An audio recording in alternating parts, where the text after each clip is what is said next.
ठीक आहे. प्रिसिजन आणि ॲक्युरेसीसाठी आपल्याला एक्झाम्पल घेतलेले, मेजरमेंट्स केलेले वेगवेगळ्या प्रकारे. तर याच्यामध्ये 2.09 म्हणजे 2 जी व्हॅल्यू आहे इन द ग्रॅम फॉर्म, कळलं का? याच्यामध्ये ट्रू व्हॅल्यू जी बेटा ती आपल्याला एकदा मेन्शन करणे जरुरी आहे. ट्रू व्हॅल्यू, ठीक आहे ना? ट्रू व्हॅल्यू जी आहे दॅट इज 2 ग्रॅम. म्हणजे मेजरमेंट जे केलेलं आहे ते मास केलंय कोणाचं तरी, कळलं का? सो याच्यामध्ये व्हॅल्युएशन आहे बेटा 4 ग्रॅम. सॉरी 4 नाही ना, 4 कसं, व्हॅल्युएशन 4 नाहीये, व्हॅल्यू आहे, बोला, व्हॅल्यू आहे 2, कळलं का? 2 ग्रॅम. बघा म्हणजे आपल्याला जे मेन व्हॅल्यू आपल्याला ते माहिती आहे 2 ग्रॅम आहे. मग आता एक्सपेरिमेंट केला, ए ने केला. आपल्या वर्गामध्ये 3 विद्यार्थी आहे, एकाचं नाव ए आहे, एकाचं नाव बी आहे आणि सी आहे. तर ए ने हा प्रयोग केला बेटा, पहिला प्रयोग केला. A will be do the experiment and take a result. First result is, त्यानेच केला, दोनदा केला पण हा. सो पहिल्यांदा केला 1.95, नंतर त्याने वजन केलं 1.93. बापरे. मग दोघांचं त्याने वजन काय केलं की मला पहिल्यांदा वजन भरलं 1.95 आणि नंतर भरलं बेटा 1.93. दोघांचं समेशन केलं त्यानं आणि डिवाइड केलं 2 न. तुम्हाला माहिती ना एव्हरेज कसा काढतो आपण? जर 2 जण असतील तर दोघांची करतो आपण बेरीज. जसं पहिल्याचं तुम्हाला करून दाखवतो मी.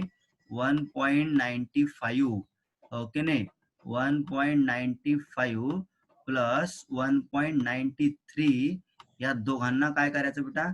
या दोघांची करायची बेरीज आणि याला डिवाइड करायचं 2 न. याचं जे उत्तर आहे that is called as average. This is a average बेटा, ठीक आहे. So we get the valuation of average here in the last column. कळलं का? हे बघा, हा जो लास्ट कॉलम आहे एव्हरेजचा आहे की नाही? हा, दोघांची बेरीज डिवाइडेड बाय 2 आणि मग भेटला तुम्हाला एव्हरेज. तो किती आलेला आहे? 1.940. आता मला सांगा 2.000 आपलं जे व्हॅल्युएशन ते कसं आहे बेटा? 2.000 अँड 0 असं येते, कळलं की नाही? 2.000. आता जी आहे ही व्हॅल्यू आणि ही व्हॅल्यू जवळपास आहे. 94 आणि 2.00 आहे की नाही?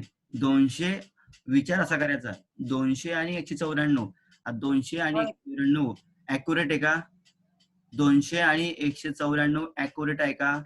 नाही. 200 आणि 194 ही व्हॅल्यू 200च्या जवळपास आहे.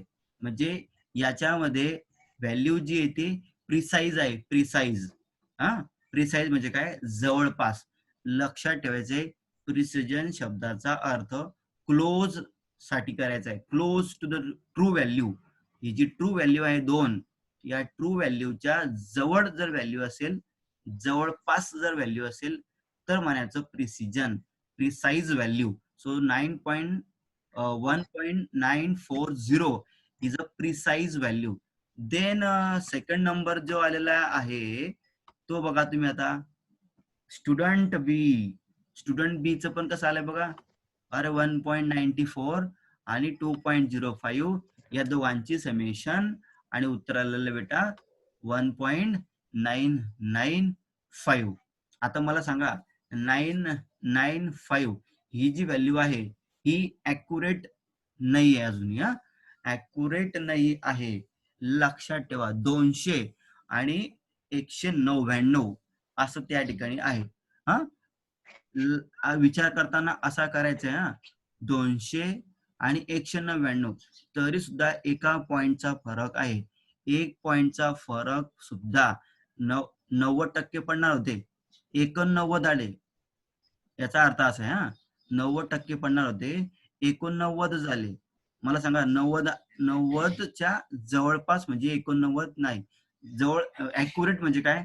तर डायरेक्ट 89.99 म्हणजे तेव्हाच तुमचं ॲक्युरेट होईल ते, ठीक आहे. सो 200 199 एका पॉइंटचा फरक आहे अजूनही, 199 आणि 200.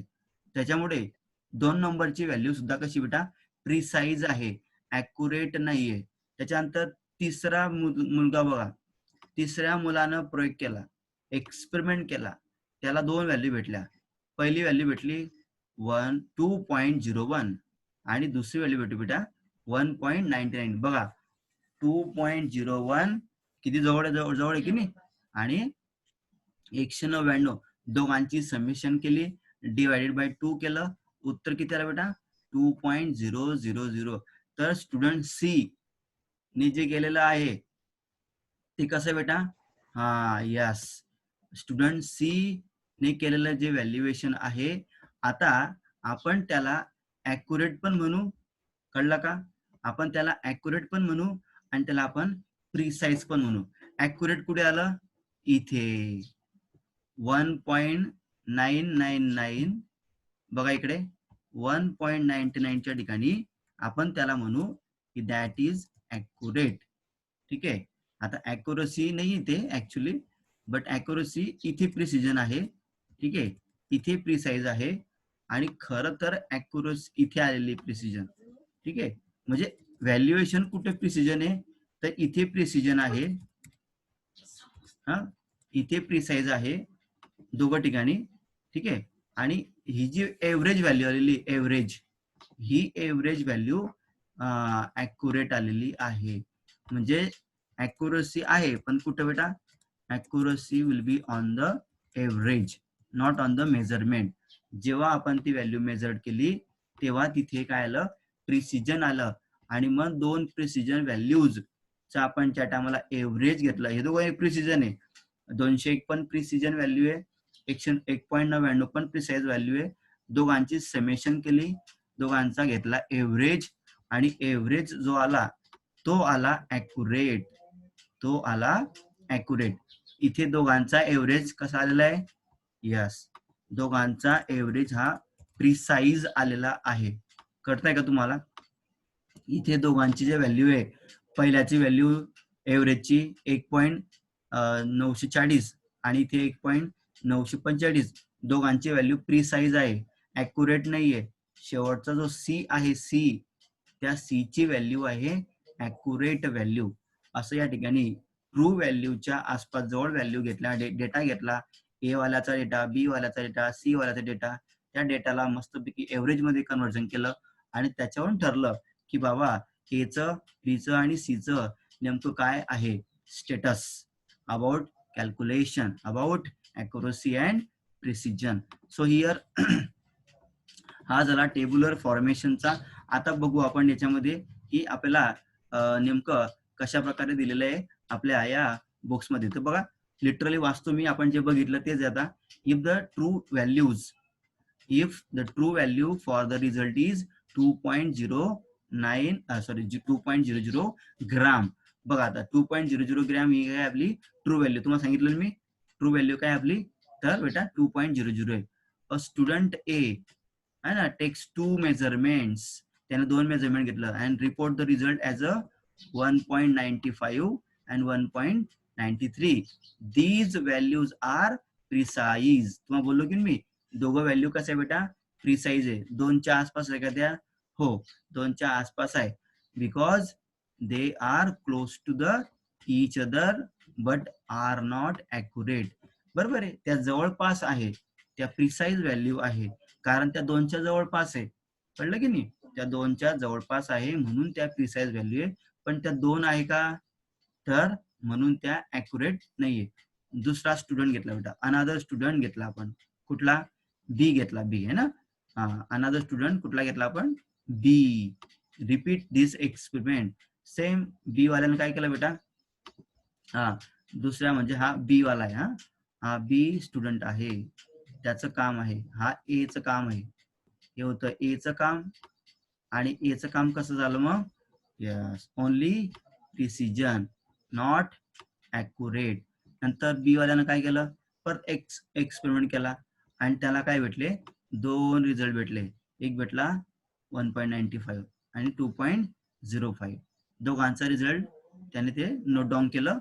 आता दीज ऑब्झर्वेशन, बघा दीज ऑब्झर्वेशन नायदर प्रिसाइज. बघा आपल्या या पाठ्यपुस्तकाचं काय म्हणणं पडतंय, दोघं व्हॅल्यू बरोबर आहे ना, ही व्हॅल्यू 194, ही व्हॅल्यू 205 असं म्हणा तुम्ही, ते 200 व्हॅल्यू पाहिजे, एक व्हॅल्यू 194 आहे आणि एक 2.05 आहे, म्हणजे 205 आहे. दोघंही जवळपास बिलकुल नाही आहे, दूर दूर आहे ना, दोघांमध्ये खूप मोठी तफावत आहे. दोघं व्हॅल्यू जवळ पाहिजे. या कशा व्हॅल्यू जवळ आहे, एक 95, एक 93 जवळपास व्हॅल्यू आहे की नाही. हा, जवळपास व्हॅल्यू पाहिजे त्या. इथे किती आहे, एकाचं 194 आणि डायरेक्ट दुसऱ्याचं काहीतरी 205. याचं काहीतरी गडबड आहे बाबा. हा जो करणारा, जो एक्सपेरिमेंट करणारा जो विद्यार्थी आहे, याने काहीतरी जास्त केमिकल टाकून दिलेलं आहे की नाही. तुम्हाला एवढंच मोजायचं आहे ना, नुकसान होईल जर तुम्ही किराणा दुकान चालवत असाल, तर किराणा दुकान चालतं का, 1.94 त्याला पाहिजे, समोरच्या तुम्हाला द्यायचंय तर 95 दिलं तर काही अडचण नाही. पण डायरेक्ट 2.05 एवढं तुम्ही देऊन टाकलं त्याला समान, तर तो आपल्या घाट्यात जाईल ना आपला व्यवसाय. त्याच्यामुळे ह्या ज्या व्हॅल्यू भेटलेली बी नंबरची, ना ही प्रिसाइज व्हॅल्यू आहे बेटा, ना ही ॲक्युरेट व्हॅल्यू आहे. कळलं का? जवळपास वजन पाहिजे ना, हो की नाही.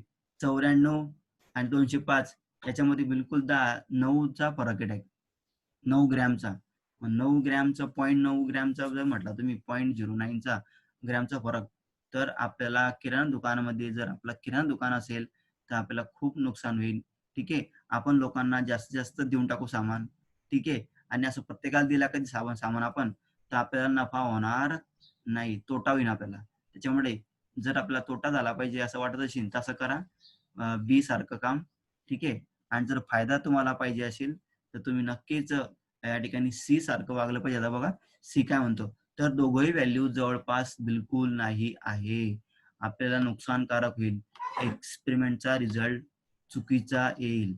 त्यामुळे बी मध्ये ना ॲक्युरसी आहे ना प्रिसिजन आहे. का? कारण दोघं व्हॅल्यूज एकदम एकदम दूर आहे, इतके दूर नाही पाहिजे, जवळ जवळ पाहिजे. आता तिसरा बघा, तिसरं काय म्हणतो तो, वेन द थर्ड स्टुडंट्स, म्हणजे सी, थर्ड स्टुडंट आपला कोणता आहे, तर सी आहे बेटा. ठीक आहे ना. सीचं एकदम छान काम आहे.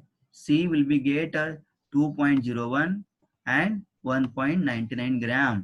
बघा, when a third student repeat this measurement and reports 2.01 gram and 1.99 gram as the result, these both values are precise as well as they are accurate. So C is a smart worker. तर C जो student आहे हा छान student आहे, एकदम त्याला successful त्याच्या जीवनावर त्याला मिळणार आहे, कारण त्याला समजले what is precision and what is accuracy. आणि तो रिपीट करताना त्या डोक्यात ठेवूनच तो रिपीट करतोय student, experiment, measurement. So the last student is a clever student, is a talented student because it get the accuracy also, it is a precise also. So both values are obtained or getting by the third student, and third student is a clever student, is a scientist. Okay, scientist सारखा त्याने विचार केला, आणि both precision आणि accuracy आहे, दोघं पण आहे, जवळपास पण आहे आणि 2च्या आसपास पण आहे. बरोबर आहे, दोघं व्हॅल्यू जवळपास पण आहे, 2.01 आणि 1.99 व्हॅल्यू जवळ पण आहे, आणि त्या ट्रू व्हॅल्यू म्हणजे 2.00च्या पण जवळ आहे, ट्रू व्हॅल्यूच्या जवळपास ॲक्युरसी, आणि दोघं व्हॅल्यू ज्या भेटल्या त्या जवळपास प्रिसिजन. या दोघं व्हॅल्यू जवळ आहे म्हणून प्रिसिजन, दोघं व्हॅल्यू ह्या 2च्या जवळ आहे म्हणून ॲक्युरसी. करताय का? परत रिपीट करतो, वाक्य आहे का सगळ्यांनी? या दोघं व्हॅल्यू जवळ जवळ आहे म्हणून प्रिसिजन, आणि या दोघं व्हॅल्यू 2च्या जवळपास आहे म्हणून ॲक्युरेट आहे. So this can be clearly understood from the data जो तुम्हाला मी दाखवला. तर तो डेटा तुम्हाला दाखवला ना मी, टेबल, त्याच डेटाला पुढे दिलेले.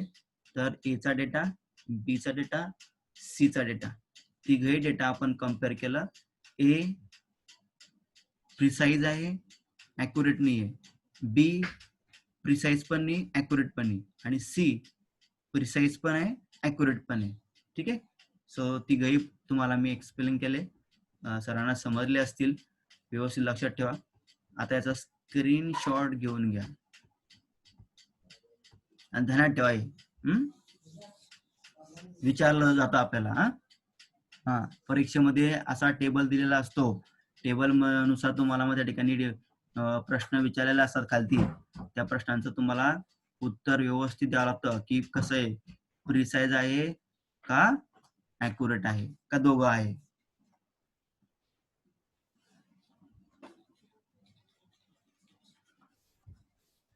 ओके, सर्वांना समजलं बेटा? घेतलाच तुम्ही स्क्रीनशॉट?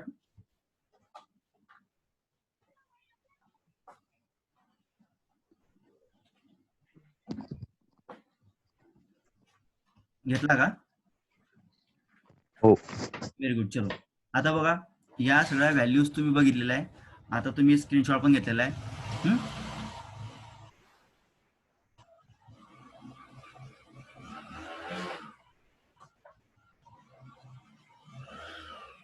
एक मिनिट.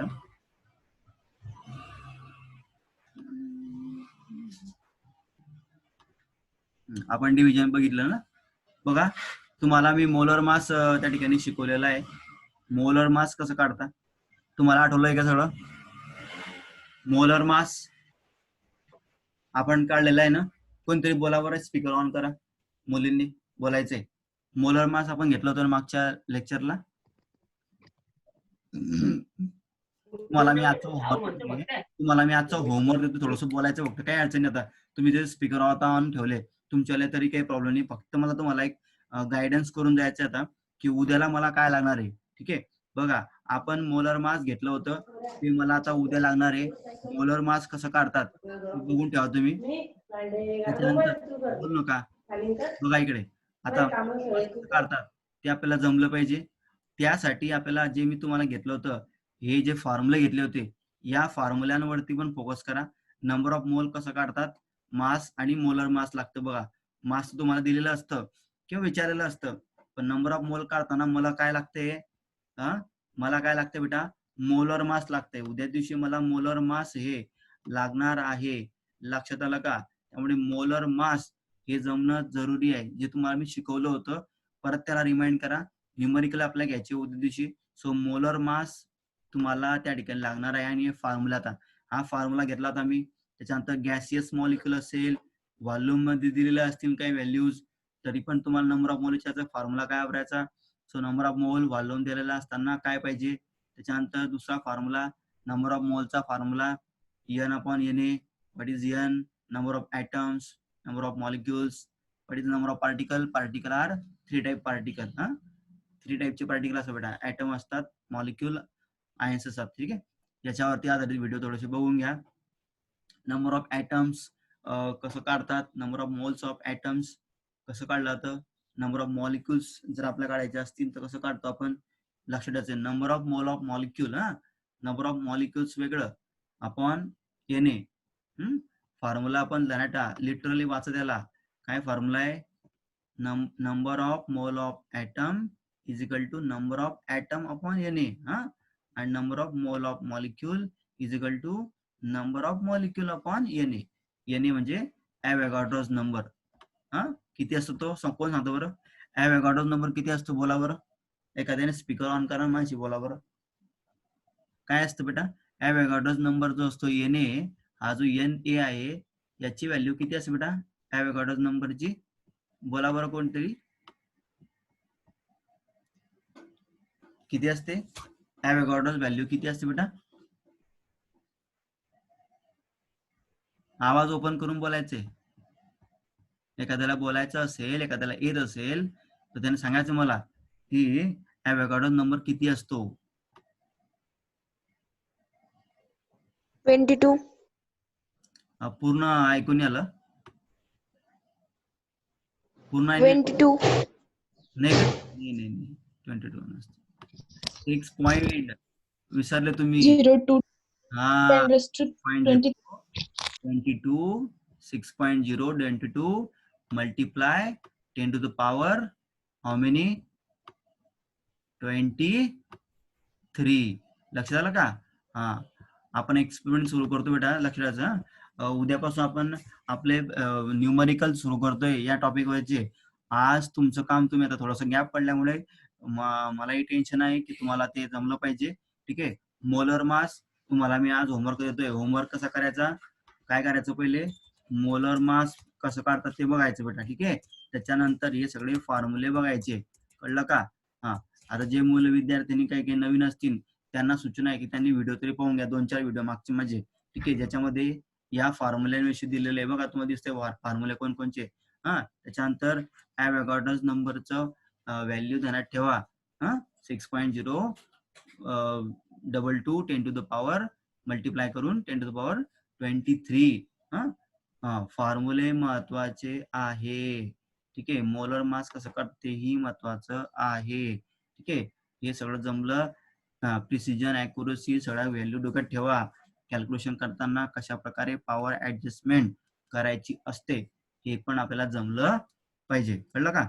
चला, तर हा तुमचा आजचा दिलेला आहे मी तुम्हाला आज होमवर्क.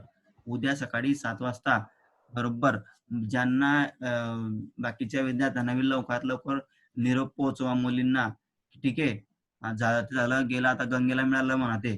ठीक आहे, याच्या पुढे आता क्लास काही बंद राहणार आणि आपला अविरत चालू. फक्त रविवारी बंद राहत जाईल ना, आणि त्या दिवशी आपले आपण हे ठेवत चलू, टेस्ट वगैरे ठेवत चलू आपण. ठीक आहे, पण सगळ्यांनी काळजी घ्या.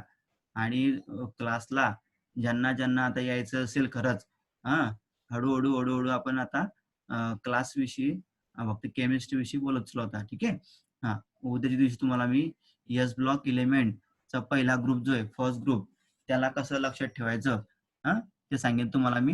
काही अडचण नाही. ठीक आहे, हळूहळू आपण ते पण करू साईडला कव्हर. आणि आपल्याला उद्याच्या दिवशी याच्यावर आधारित न्यूमरिकलचे आणि हे न्यूमरिकल नीटला आणि जेईला ठीक आहे खूप महत्वाचे आहे, लक्षात ठेवायचे. ठीक आहे, उद्या भेटू आपण. उद्याच्या दिवशी विदाऊट तयारी आल्यास तुम्हाला हे जमणार नाही. विथ तयारी. काय तयारी?